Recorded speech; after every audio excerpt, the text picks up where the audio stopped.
All right, Conversations with Keith again. We're continuing our series as we get into the political season. We talked to Roger McKinney of the Pendleton County Democrat Party. We talked to Billy Matthews, chairperson of the Republican Pendleton County Party. And our first political candidate, John Steele, will be unopposed, or is unopposed, was unopposed in the primary. And one of the questions I wanted to ask you right off, how long have you been doing PVA? So originally was appointed in February of 2000. So you were appointed? Over 18 years. Well, originally, yes. Oh, I didn't realize. Well, we'll get back to that here in a second, but because I didn't realize that, and we'll find that out, what's behind that story. But just to get started, as we've been telling other people, who is John Steele? John Steele is a Pendleton County native, born and bred right here. Family with roots back to Boston Steele, which is of the Park properties out in the Concord area. Grew up in Falmouth for the first half of my elementary years. Second half of my elementary years I was in the Butler area. Okay. So kind of had the unique experience of when we came together in middle school, I knew both sides, or a lot of both sides.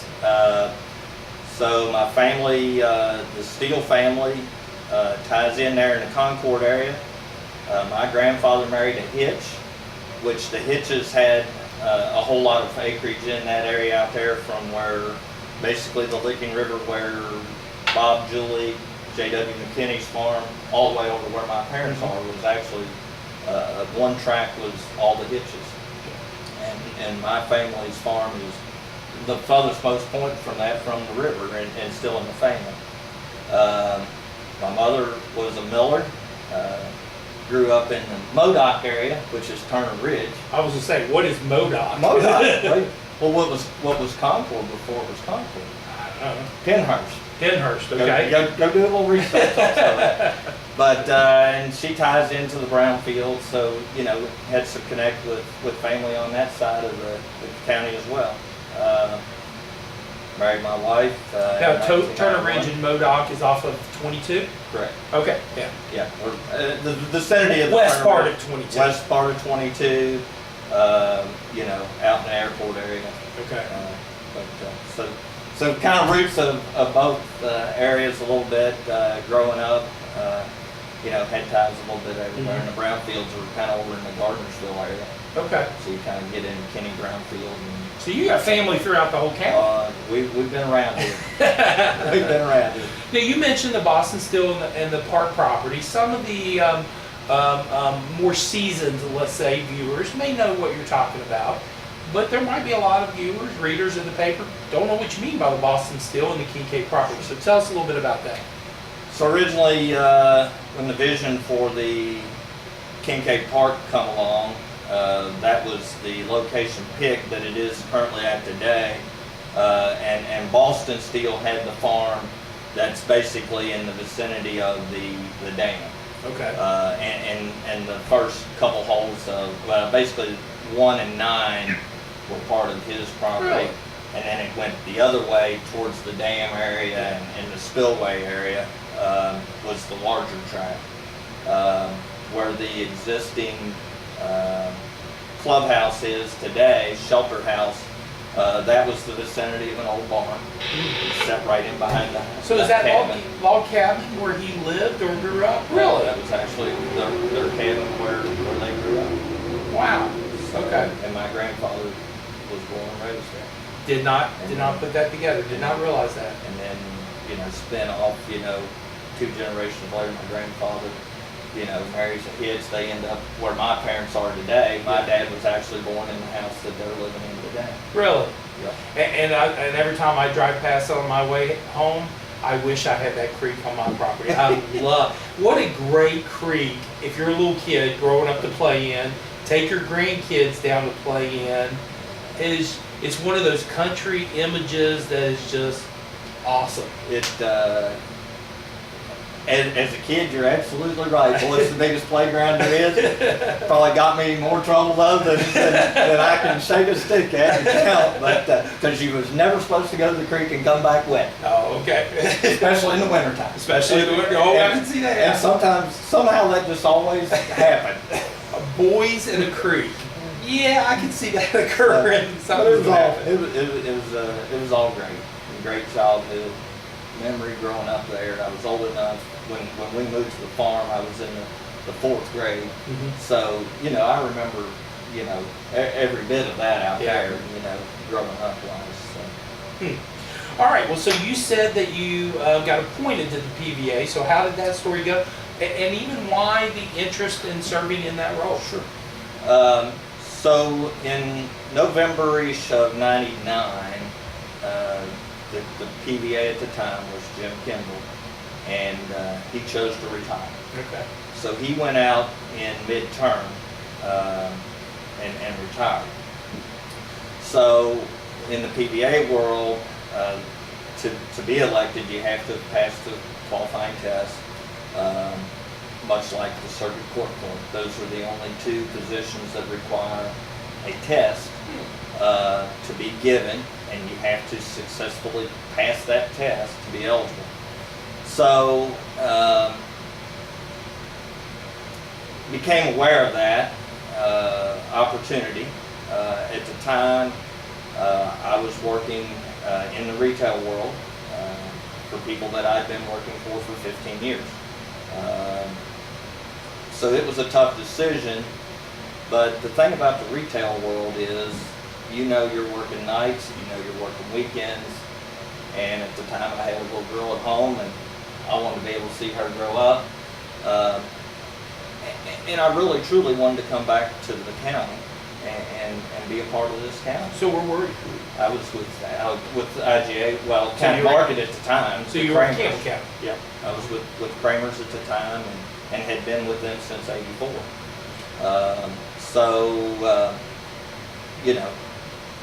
Times changed. Margie had gotten through school. She's a teacher here in the school system now, but so we'd gotten her through school, and if we was going to do something different, me personally, the timing was pretty good. Uh-huh.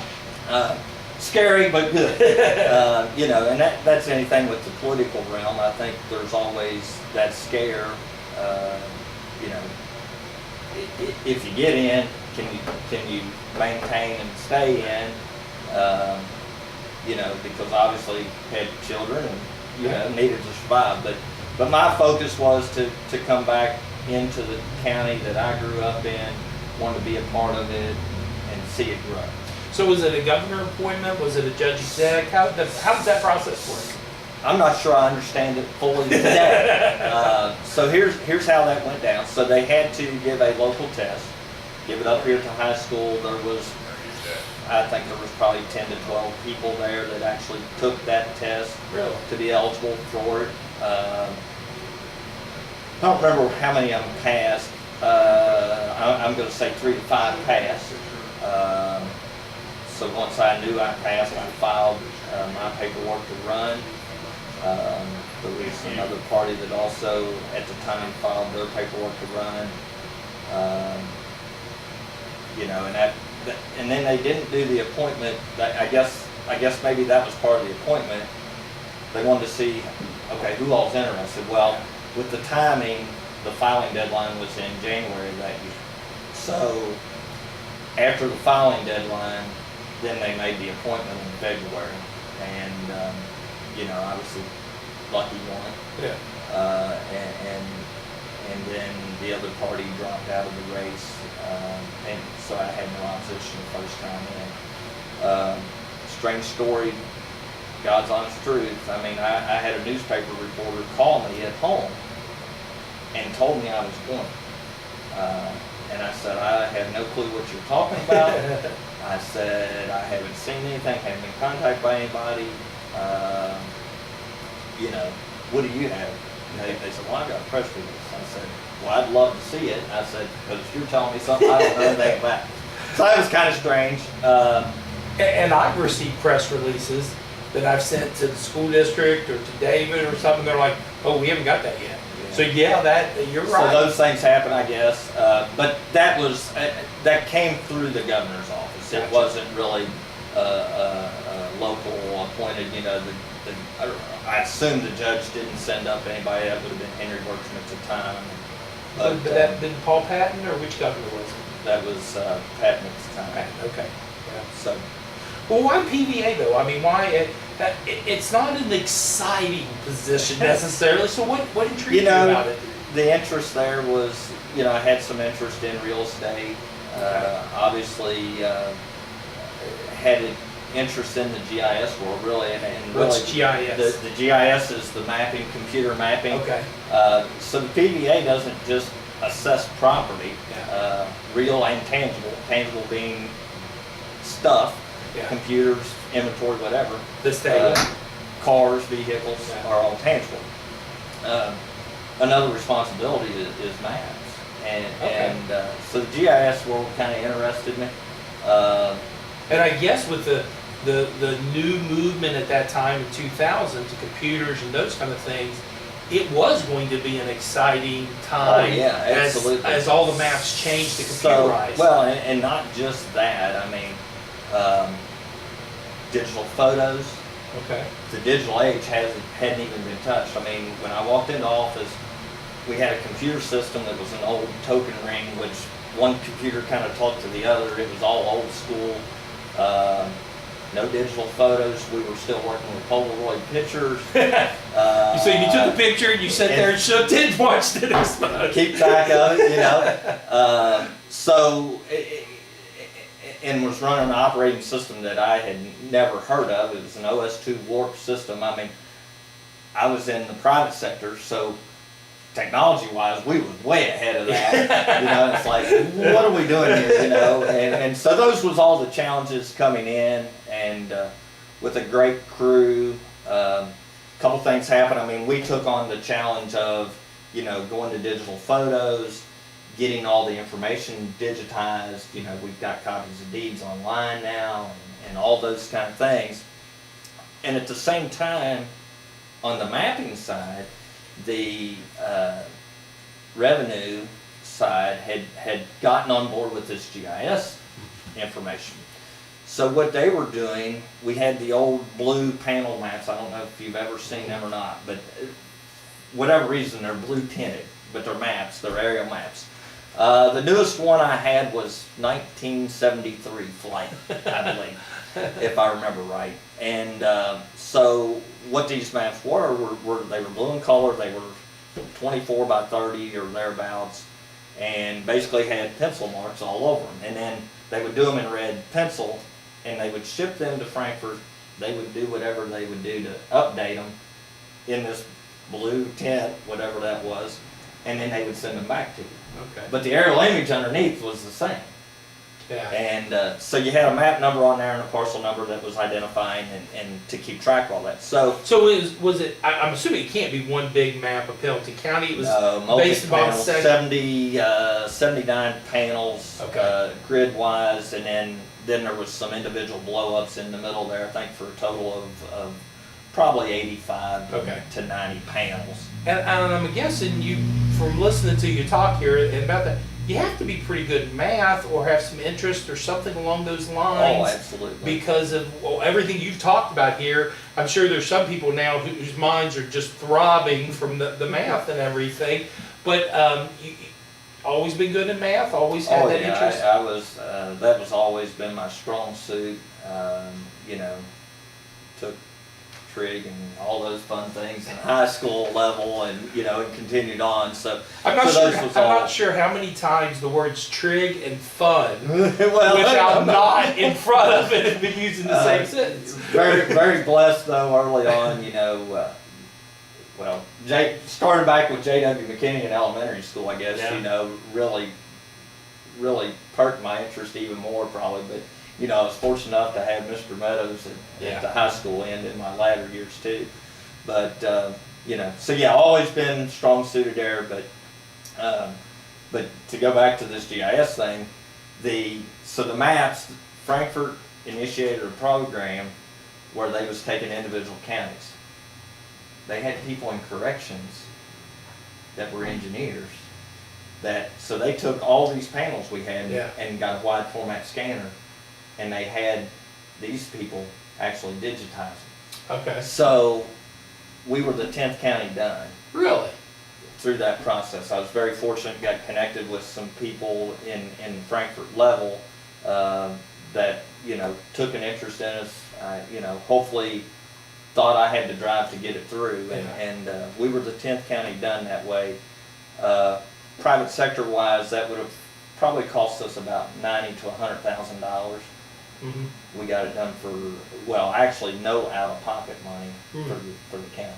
Really? And then that's what we built off of, and that led to the 911 and then tying all those things together. So you have to have the digital mapping to be able to do 911 to get the address. It's an enhancement. I was going to say, it makes it a lot easier to have the digitized mapping so that they can get all the addresses and the GPS coordinates and everything. Right. Because I know I was covering a wreck yesterday, and they didn't have an address of where they wanted the ambulance to fall, but they gave them GPS, coordinates, and that kind of came about. I don't want to say that it's, we have that because of this, but it was the foundation that had to be laid to be able, 15 years later, to be able to do those things. Right. It all goes hand in hand. I mean, the effort when we had the small tornado at Peach Grove. I mean, those, when you really see all of those things coming together, and the next morning we was on the ground with damage assessment because of these maps, and because of what, not just my effort, my people's efforts and the whole county's effort to have the 911 system and all of these things together. But we was able to hit, within 24 hours, we hit the ground running, getting damage assessment reports, which is beneficial because that controls how quickly you get federal money. Oh, okay. Which is then become, the FEMA type programs. Yes. That's the one people would know that name. But you got to reach certain levels. Yeah. To qualify. Well, guess what? We wasn't the only place that had a tornado at the time or damage. So you're in that battle to be on the ground the quickest and to get your numbers in the quickest. Gotcha. Because you stand. Did we get FEMA money at that time? I think we got some. I'm not sure exactly how much, and it's a little tougher now, I think, to actually get it. But they help with. They reimbursed us for tree cleanup and those kind of things that was instrumental in moving forward. Everything was getting moved out to the edges of the road, and and Tim Antrobus and some of those guys were gathering that. You keep track of man hours, and somehow that gets in the formula. Vicki could tell you more about that. So let me make sure I'm following what you're saying here, because I want to connect the two. So while the city is incurring costs that they possibly didn't budget for to clean up and take care of that area with the tree removals, things that they needed to do, through your program, you were able to help expedite the FEMA process so that the county could get reimbursed for those costs as quickly as possible from the national level. So it's not necessarily coming out of your local tax dollars, and it's helping the county's budget out. Right. Okay. Right. Because if you don't do that, guess what? You just ate it all. Yeah. You ate that whole cost, whatever it was. Gotcha. Well, that's a good segue question I want to talk about there, because I kind of know this through being involved in the school district and the conversations about funding and those kind of things. When an area of the county is hit, like it was there, how does, and people's homes are gone, damaged, those kind of things, how does that tax assessment process change for them? How do you're on the ground running, collecting that aspect of it, but somebody's home is now no longer there. Sure. Obviously, that tax bill that they're going to get is different. So it's all about timing. Okay. Everything in our world is based on January 1 assessment date. Okay. So it's what it was January 1. So if January 2nd, the home's destroyed by state law, not by John Steele's decision, but by state law, they have to pay, let's say the home was a $100,000 home, even though on January 3rd, there's no $100,000 home. That is absolutely correct. We had a neighbor that very scenario happened. Really? January 2nd, 3rd, their home burnt, total loss. Wow. And, I did not know that.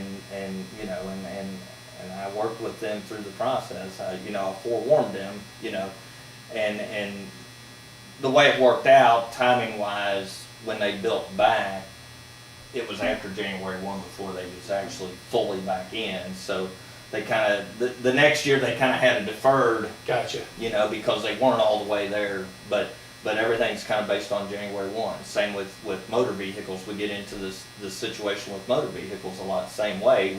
We manage that system as well. Mm-hmm. We're responsible for that too, even though a lot of the values and things are flooded from Frankfurt. Uh-huh. We have a little control on this end. We can't do a whole lot, but it's all based on January 1. And everybody thinks, well, I sold my car and I paid taxes when I sold it. Well, Yeah. Not really. You paid sales tax when you bought the new one, not Yeah. property tax.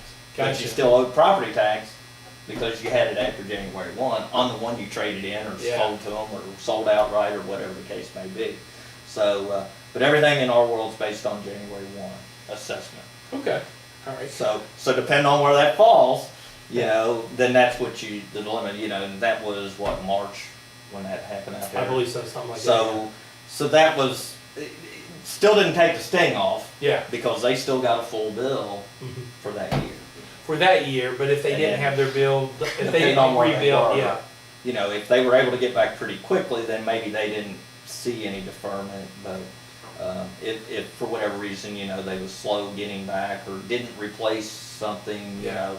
then we had to fully go back and redo that whole area that summer Gotcha. into that fall because and that's part of what we're doing now. We're tracking new construction and those kind of things now. So, well, that's a good question. So, I mean, how do you track that stuff? Do they have to file paperwork with you? I mean, We're investigators. So there's various ways that we get information. So we're tracking permits, which the county requires permitting now for addressing, building permits. There's a requirement by electrical inspectors that they have to turn in permits to us for electrical inspections. So all of those things, we're getting information on titles to mobile homes and double wides. So all this information's coming in, and then we've got to try to, okay, where's this at? What is it? Is it just a rehab or is there something new there or whatever? So we're compiling all that data. We're making a checklist per se that we've got to go back and review, and our system allows us to flag the property, so that we got an organized list. And that's not just certain areas of the county, but the whole county. We're doing that at all times. And then in the assessment world, we're actually doing, the county's broken up into 4 segments. So when we reassess, we're only doing a quarter of the county or thereabouts gotcha. every year. So who's being reassessed this year? What area? So this year will be the 27 corridor into the McKinneyburg area, city of Falmouth, city of Butler. And who will get reassessed next year? Next year we'll go to the Gardnersville area, I believe. I think it's the northern westernmost part of the county. So basically, And we just work our way around. so basically, let's say, my home is out by Kincaid.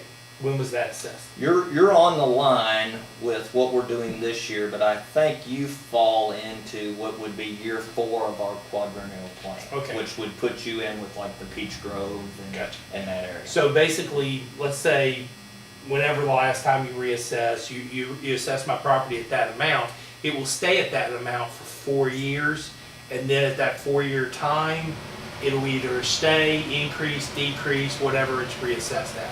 But it can move in between there. Okay. So what happens is Frankfurt's constantly monitoring what we're doing. Okay. So how do they do that? When a property sells, they're looking at what it sells for versus what we had it assessed for to come up with a ratio. Mm-hmm. And that dictates where the assessment level needs to go for the county as a whole. Gotcha. Okay. So Is it 100% of the average selling of property? well, Or? that's where we would like to be and where we try to be. But when you're doing mass appraisal work, a lot of times you don't know the amenities of the inside of that home for every sale. Yeah. So we're using mass appraisal principles because obviously we don't have the manpower to do a full-blown appraisal Yes. for every property, every piece of ground Yeah. out there. So, And I don't think that you would want, as a taxpayer, I don't think you would want to be paying that much tax to really do that. a person would not normally want to open up their home Yes. to do that. If they've got issues, they'll gladly let you in so that you can document those to, Yeah. they got a cracked foundation or a basement wall or whatever. But so on this ratio, they typically want us to be within 10%. So they want us to be at 90% of value or better. Gotcha. And when you fall below that, then that is indicative of you need to be getting these raised up. So, and so it's a broad swath, and we have to defend what we're doing, on those sales as well. So then what constitutes a sale? So relatives are relatives, those are thrown out. Oh, okay. We're looking for what we call arm's length transactions, fair market sales, Okay. not foreclosures, not family to family, those things. So we start pulling some of those out Yeah. of the equation. Now, they still review those. Okay, well, how do you know this is family? Well, this is, you have to give them the whole rundown, sometimes. This just depends on the field person that we got. But so we're not just out here free-ranging doing things. We're being audited constantly on the backside. Okay. Frankfurt, and they're watching those numbers too. What department in Frankfurt? So Department of Revenue Department of oversight for us, and there's an actual local valuation division under that. Okay. That actually, we work hand in hand, but we're separate at the same time. Gotcha. I tell people here, I'm the segue between them, but I'm here for my people in my county, so I'm going to side with them at the end of the day. Frankfurt may not like that, but that's just the way it's going to be, and anybody that's up there understands that. That's just how it is with me, and it's all been good. It's been a great experience. 18 years has flown by. Really? It really has flown by. Well, to you've seen a lot of accomplish all the changes. things. Oh, absolutely. The job has not stayed the same from when you No. started in 2000. And that's the other piece of it, and we hadn't really got into the assessment, but we're constantly tracking those sales, the good, the bad, and filtering them out, and then you have to apply that principle back to, the house itself, and come up with some square footage numbers, price per square footage, and that's the principles we're using, along with, we're looking at acreage per acreage numbers, and each area of the county is a little different, too. So, we're constantly trying to keep our thumb on the pulse of what's happening out there. I mean, obviously, Falmouth's different than what it was prior to '97. Yeah. Now we've got a lot of rental properties, still got a few blighted properties, and so that affects not just that area, but the whole town.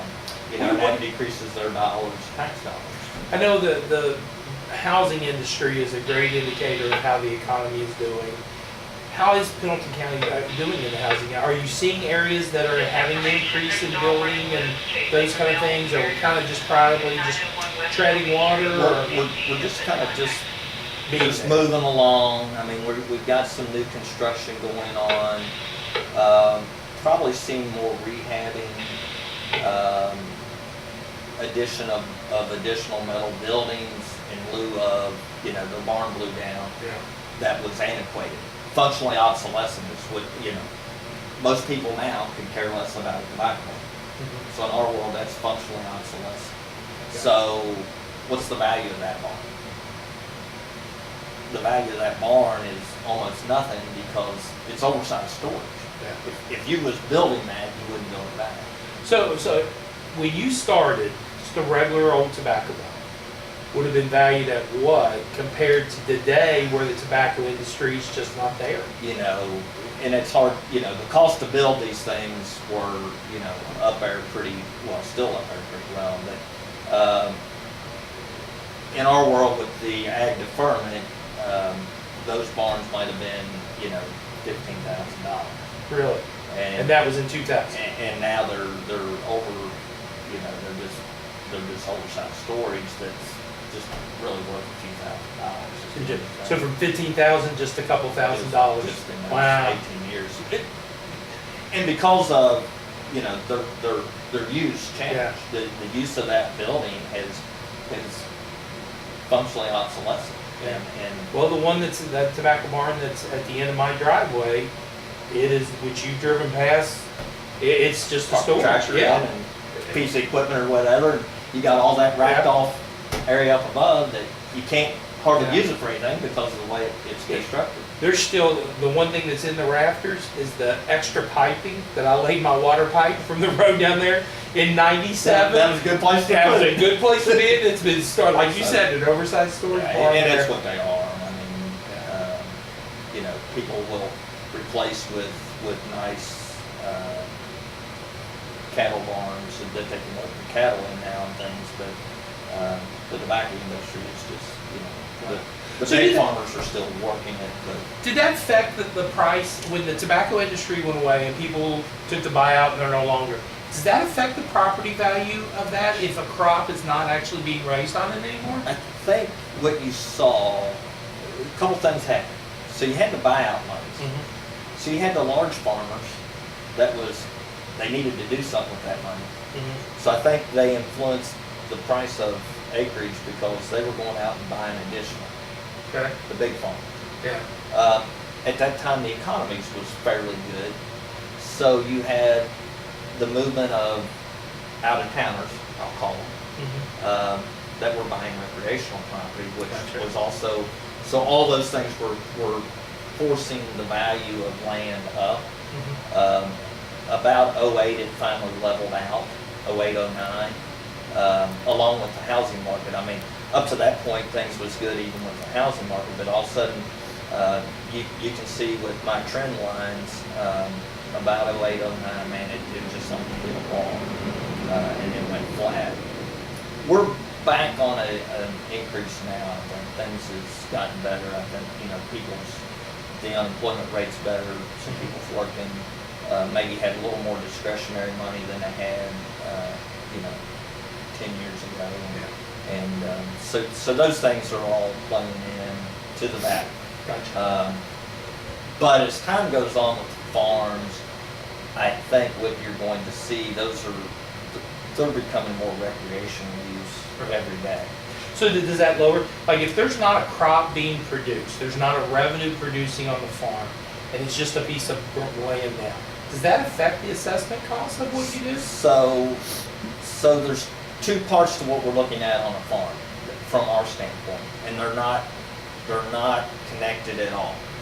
So because there's a tax deferment for agricultural property, anything that's been agriculture, originally they was playing around with the 10-acre number, now they've all of a sudden determined that if it's got a house, it needs to be 11, but anything basically 10 acres and up could qualify for a farm. Okay, so part of this GIS has helped us come up with a fairer way to assess those that track income, rents, and apply it back to soil types. So then we cookie cuttered all the soil types out to come up with a taxable back. That is the total independent number of what fair cash value is, which is what the market would bear if they were selling. Gotcha. So we're doing those independently. So from a tax standpoint, it really doesn't change the tax standpoint because that number is pretty consistent because it's following this trend of the farm rents that they're getting from farm services. Yeah. They're tracking those by agriculture, by districts. Okay. And then we apply that back to the soil. And we do that every 4 years for the county. That changes up. I'm on a new one this time now. We're getting ready to start into a new. So that was part of what we're working on pretty heavily because every 4 years we're having to redo that part of it. So the agriculture numbers will get tweaked a little bit, but we've not seen, because of the rents, we've not seen a big sway of the taxable value. Yeah. But whereas the fair cash value, we maybe been seeing a decent increase Gotcha. over the years on that. You mentioned taxable, the ag deferment. Real briefly, just if a person's out there, I know you mentioned 10, 11 acres, just real quickly, what does that mean? If you're, because I know me and you looked at it with my farm, when I was trying to get my property tax down. So basically, we're looking to see, have you got some type of production? Are you doing hay production? You doing cattle? Tobacco, whatever. And if you've got that qualifying acreage, basically anyone with over that amount of acreage doing basically anything would qualify. What you get into, or what you got to watch for, is change of use. So let's say you've got a 10-acre tract and you had ag on it, and cell company comes and wants to put a cell tower on your site, and you do that. Mm-hmm. Now that's a change of use. Two things happen. That's going to get taxed at a commercial value for that site, and now that probably just knocked you out of the ag deferment, because now you fell under the minimum acreage. So, okay, because you don't have that acreage anymore. If that was because of the where time. you, Gotcha, okay. so How much does it usually drop their bill if they're able to get the 10 acres and? oh, you're probably, well, I don't know that, the easier way to look at it is maybe from this standpoint, probably on average, taxable value is probably $300 to $400 an acre, versus fair cash may be $1,500 to $1,800 an acre. Okay. So that, I think that's probably a better way to look at that. So, at $13 a thousand, it can start adding up pretty Yeah. quickly though. Obviously the land, the more you got, the bigger it would save you. Yeah. And then just like you and I talked on a small piece of ground, it doesn't change much, because we're still looking at the house piece independently. Basically, it's a deferment on the land. So in my situation, I have a little bit underneath 4 acres. For when we looked at it, for me to go from 4 to 11 acres, the increase of my land for the additional 7 acres was going to offset whatever the savings I was going to get for the farming. So if I would have added 7 acres to get from 4 to 11, I wasn't really going to see much of a decrease, because I would have more property I was paying taxes on, and they were just going to offset each other. So Basically, it was a wash, I think, basically in your situation there, from Yeah. this point. Absolutely. So, funny question, and then the serious question. I think October 1st, is it, that the tax bills will start showing up in the mail. They're getting mailed out maybe on that Saturday before the 1st, the 2nd. Once you kind of go through what is in a tax bill, what can they do, those kind of things. But I was wondering this morning as I sat there, that first year you were appointed, and you knew the tax bills go out, were you dreading going out in the public and just like, somebody's going to ask me a question, somebody's going to ask me, somebody's going to... It's kind of funny. And what's the rudest comment anybody's ever made to you about the tax bill, if you're willing to share? Yeah, I don't know that I've had anything major. I mean, most of, with small community, been around here all my life, so know a lot of people, and they know my nature, and so people, I think, felt like most of the time it was more cutting up about it. Yeah. Well, go to fast forward that first year, and I'm involved in the Lions Club, which does the Gate at the Wolf Fest, which is the first weekend in October. When the bills come out. The bills are out. So you're seeing everybody coming in taking $5. Oh, I got something for you today. In reality, I do not have that piece of the bill. I don't take care of that. So you and I talked about this before. So a couple things happens with the bill process. We do the assessment work, and we keep the ownership records based on January 1. And we get certified back in basically June of our numbers. Those are passed on through Frankfurt. Then at that point, things start changing, and it's all part of a checks and balance. But at that point, that really becomes Rita's property, basically, in theory. Rita Spencer. Rita Spencer, our county clerk. So at that point, she's responsible for collecting the rates. And then that gets applied to these assessments to produce the bill. That is the county clerk's responsibility to actually produce the bill. So when the school district has a public tax hearing, that information sent to Rita's office. Comes back. When the judge exec and the fiscal court are setting and collecting all of those, because I was at that caucus meeting when they were all showed up, and that all goes to Rita's office. She puts them all together to determine what I'm paying as a property tax. Creates the bill. Yeah, creates the bill, which your part is creating the value of my property on it. Her office is creating the tax rates. She's or compiling the the rate. tax rates, yes, okay. She's compiling the rate that gets applied to that assessment. Gotcha. So then, from that point, Craig is the sheriff's office is responsible for actually the postage fees and Okay. mailing. Okay, So, and of course, we all work together, and then obviously that switches over. The sheriff is responsible for the collection of toll points, all those kind of things. So, all of those things are happening, but all of these things are a checks and balance of the bigger picture, so that underhanded things can't happen. Gotcha. So once I get a certified number, I can't change that number.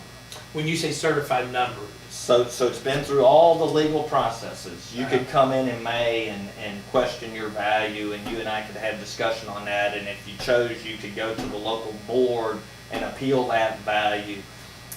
Once all those things are done, and the numbers are certified, it's written in stone, basically. Couple things that we can make adjustment on, but homestead exemption, if you're eligible for homestead exemption or disability, we can kind of work with that. But beyond that, just because you thought it was too high, Mhm. and you show up now because you got sticker shock when you got the bill, yeah. That's not grounds that we can go back and change. So once they get their bill in October, that bill can't change for 99.9% of the cases. Absolutely. They can work on next year's bill. That's if they correct. feel That's correct. And we usually try to educate people in that process. Yeah, is there a senior citizen discount too? Sure, that's the homestead exemption, Okay. 65 years or older. Okay. That current exemption is probably in the neighborhood of $470, thereabouts, of a reduction, depending on the area of the county you're in. Can I appeal that to get that lowered to 55 so that I can get that real quick? Talk to your representative and your senator. You know what? Hopefully the four candidates will be here, and I won't ask them that. But all of that's done by Yeah. statute. Okay, so they get the tax bill on October 1st.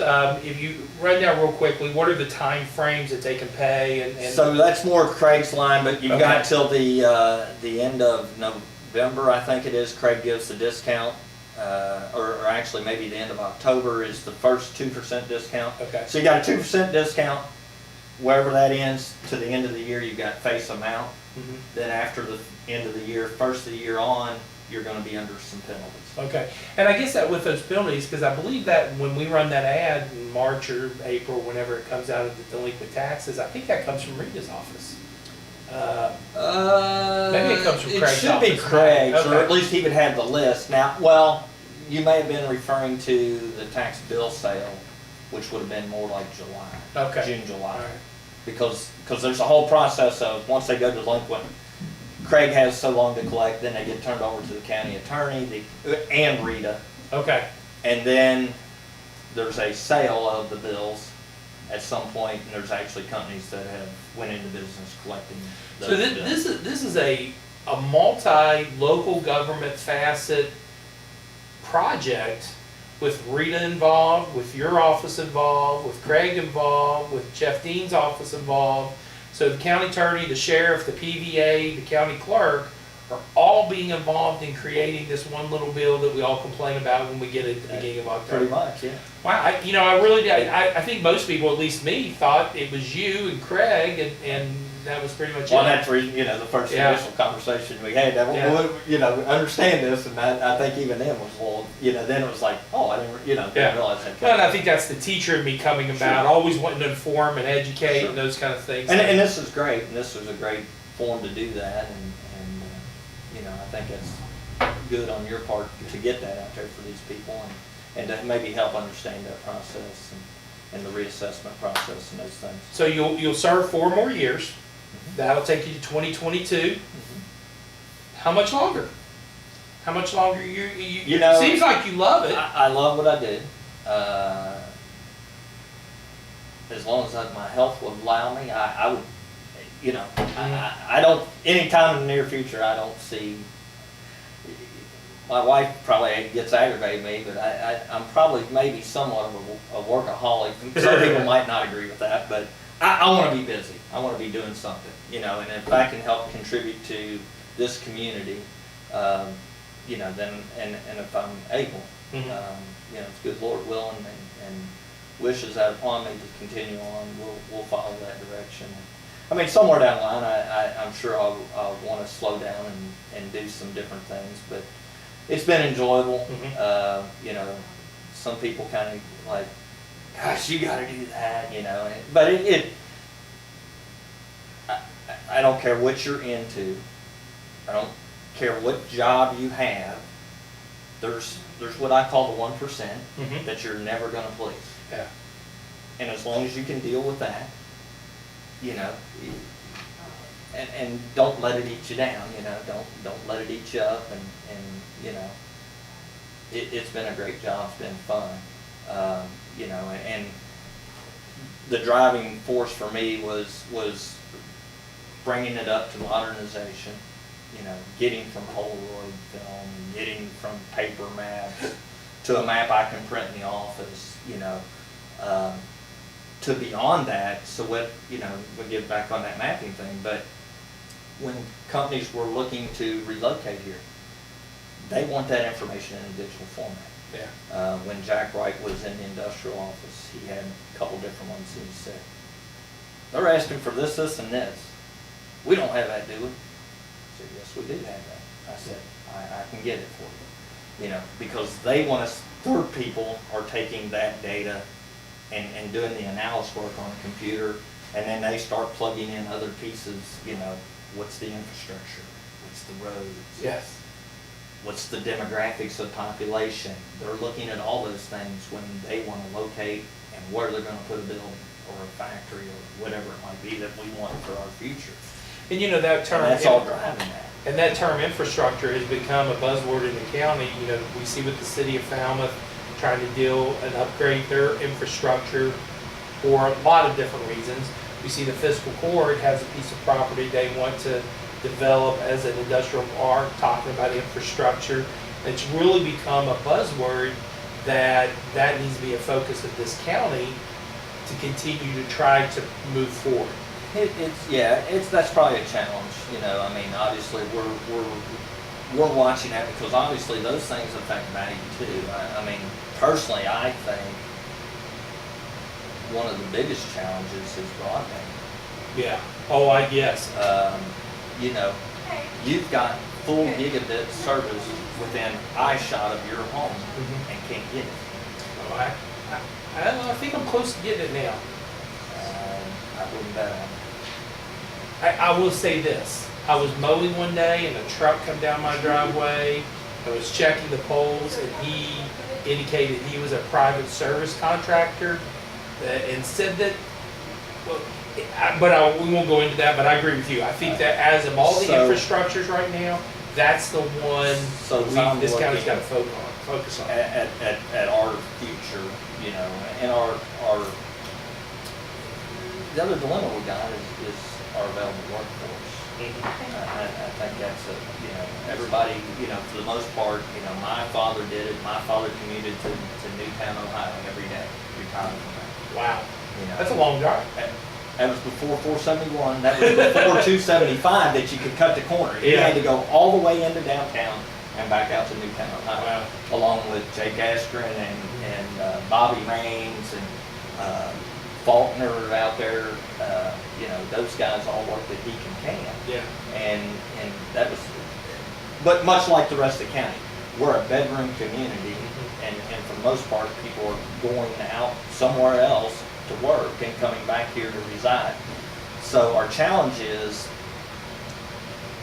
what's the amenities that'll keep them coming back here to live? Yes. And or you would like to have the jobs, but now we're struggling to just get them to want to live here, probably. Yeah.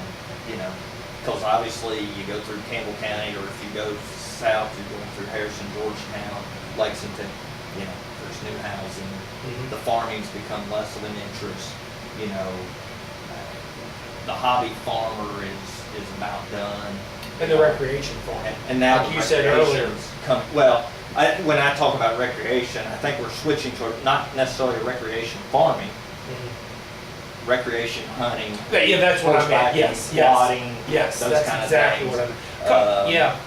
Because really, when I look even at my dad's farm, I mean, it was 70-some acres, but he was working in the city, and in some eyes, that was pretty good size, and to us, it was pretty good size. But a lot of people called that a hobby farm back in the time because there was farmers that was hundreds of acres and raising hundreds of acres or 50 or 60 acres of tobacco.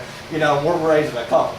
Well, when I drove out to McKinsburg yesterday, there was an 86-acre farm for sale, and I think either the first or second thing they listed on the sign was great place to hunt.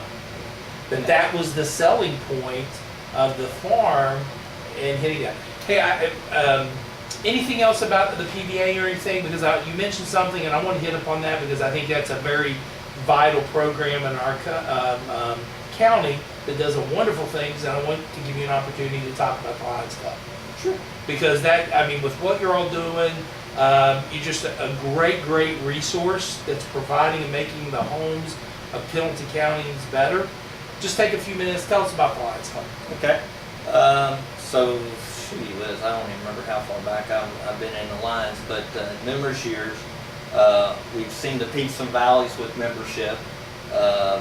You know, used to meet in the old Butler restaurant, which has since burned. But back in the days of Lewis McClanahan and Ralph Nordine and some of those guys that kept the thing rolling. But today we've got some new energy. We've latched onto some good people, Bart Johnson, Larry Miller, you know, numerous guys have stepped up and had the time. I wish I could help them more. But so one of the focuses they've taken on originally was focused more on eyeglasses and being sure that the children of Pendleton County in the northern area for us, for Butler Lions, Falmouth was taking care of theirs on this end. The main focus back in the day was eyesight care for those kids in school. And it's kind of like everything else. That's kind of changed because somehow now the school through the resource center has come up with an avenue really that's functioning for the kids. And we've tried, I think it maybe costs $5 and they give the kids eyeglasses. And we've even tried to work out where we could maybe even reimburse them for that $5. But so now it's kind of moved us to where we're looking at more of the adult population and doing what we can. We have limited resources, but so our focus now has become more with adult on eye care. But we've expanded and took on the projects of the wheelchair ramps. I know that a couple of you people have